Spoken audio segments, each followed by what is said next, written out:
Сооротуучу Кудай. 1-октябрь.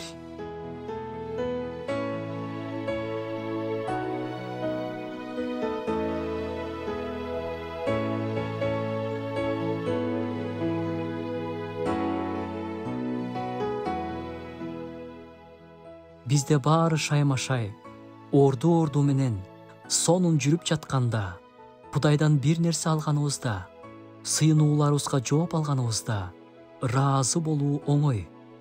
Бирок бул ыраазычылык Кудайдын сөзүндөгү баардыгы үчүн ыраазычылык келтиргиле деген сөзгө жооп эмес деп ойлойм. Дайыма эле мындай жеңил жашоо боло берсе, ыраазычылыкты үйрөтүүнүн, шүгүр кылуунун кереги жок болмок.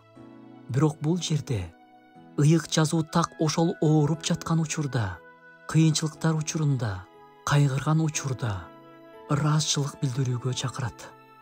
Ушундай учурларда жүрөгүңдө Кудайга шүгүр кылганың баалуу, бул сенин руханий акыбалыңдын көрүнүшү, иш жүзүндө ишеним көрсөтүү. Сырттан караганда түшүнүксүз, ал тургай кандайдыр бир деңгээлде фанатизмдей сезилет, логикага туура келбейт. Бирок бул чындыкты түшүнүп, жашоосуна киргизип алган адам эбегесиз баталарды жашоосунда көрүп жатат. Ыйык жазуу бизди ушундай ыраазычылыкка чакырат. Ал аркылуу бизди баталагысы келет. Демек, кыйынчылыктарда шүгүр кылуу — бул сенин ишенимиңди билдирүү.